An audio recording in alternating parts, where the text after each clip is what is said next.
Hi, Julie Jones from SSB Performance, Smarter, Stronger, Better Mindset Training, here with this week's Mindset Made Simple Tip of the Week, sponsored by Game Day Sportswear. Do not be afraid. Yeah, right. This week we're talking about fear. We're talking about how contagious our emotions are. Do not be afraid. Be strong and courageous. Do not be afraid. 365 times it says, do not be afraid or fear not in the Bible. One time for every day of the year. Whether you read the Bible or not, doesn't really matter. We all have fear. In fact, it may be the one thing that we all have in common. If we care about anything, we have fear. I became a mother and all of a sudden I feared everything. Do not be afraid. Be strong and courageous. Do not be afraid. What can we do with this?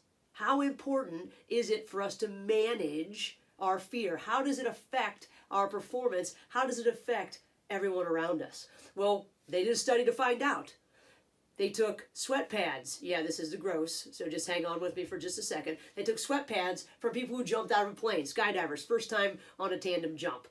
And then they took sweat pads, like from underneath their armpits, as if you can't get a visual of this yourself, right? From people who ran on a treadmill. They then had volunteers come in. They put them in an fMRI machine so they can look at the function and the blood flow in their brain, and they had them smell these sweat pads. I hope they paid them a lot of money. The people who smelled the sweat pads from the skydivers had an emotional reaction, their fear reaction. They caught the fear of the skydivers. The skydivers were never around. They were not up in the plane. They caught the fear. Our emotions are contagious. Don't believe me? Try this. Talk to whoever you're with and say, be stoic. Don't react to anything that I do. Just be stoic. And then say, look me in the eyes. And then smile. And I guarantee you, whether they are the happiest person in the world or the grumpiest old man, they will smile because our emotions are contagious. I wish I would have really paid more attention to this when I was coaching. I know that my emotions affected our team. I told you a story about Dr. Ziegler telling me how my emotions affected the team. I remember being at Michigan in the NCAA tournament and one of the freshmen saying, Coach, are you nervous? And I'm thinking, heck yeah, I'm nervous. We're playing in the third largest crowd they've ever had, whatever. Yes, I'm afraid. We've all been afraid. We're all afraid of something. In fact, it may be the one thing that connects all of us. The one thing we all have in common is that we have fear. But how does this affect everyone around us? That's what we need to think about.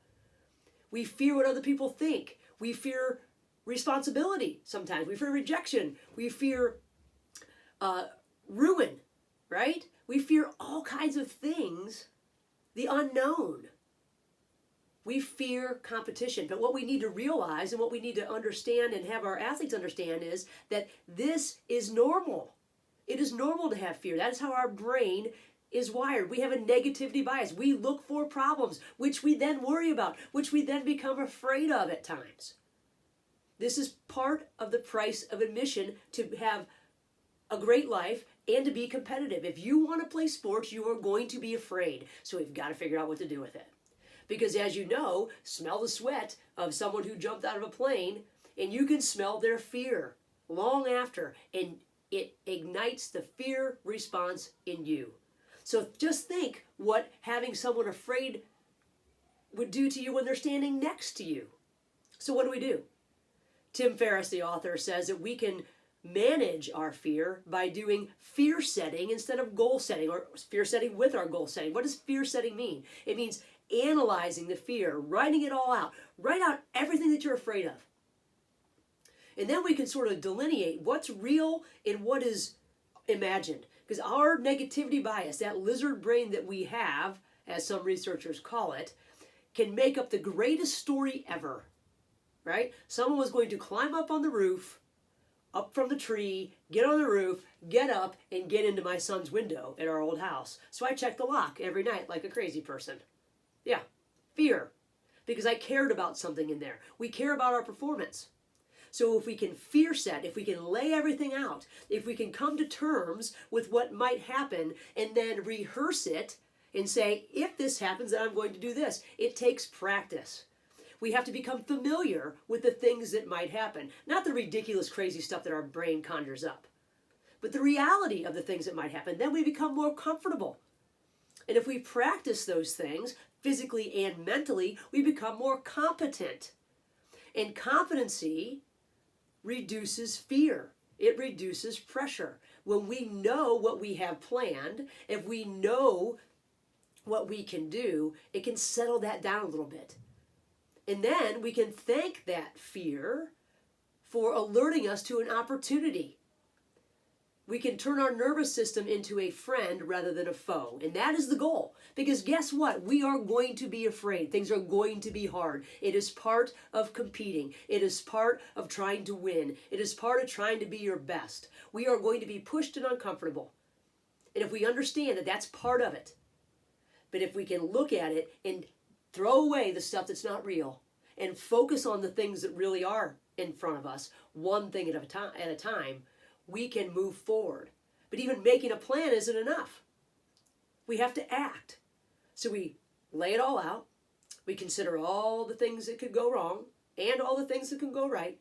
We start to see ourselves doing what we want instead of seeing ourselves and talking to ourselves about the things that we're trying to avoid. It goes back to the visualization. It goes back to seeing ourselves in a situation before we get there, so that when we get there, we're used to it. Because remember, our brain doesn't know the difference. So use this. We don't use it nearly enough. We can use it on a daily basis. And it can help us manage our fear.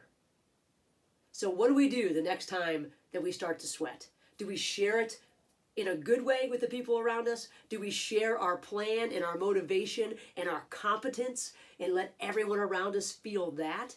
Or do we let them feel our fear because we've made this story up about stuff that's probably never going to happen? We've added more on, just like we talked about last week. That's our choice. So be strong and courageous. Have a courageous plan. Have a strong plan. Do not be afraid, because you've already been there. You've practiced, you've rehearsed, and that builds competence, and it allows us to move forward one step at a time and face whatever is ahead of us. Not what might come down the road, but what we're doing right now. Don't forget to go to the bottom of the article at ssbperformance.com/blog. There's a link there for last week's It Starts With You webinar. If you'd like to check that out, visit my site and take a look at it. I'd love to hear back from you with any thoughts that you have on that. In the meantime, do not be afraid. Manage the moments and have a great week.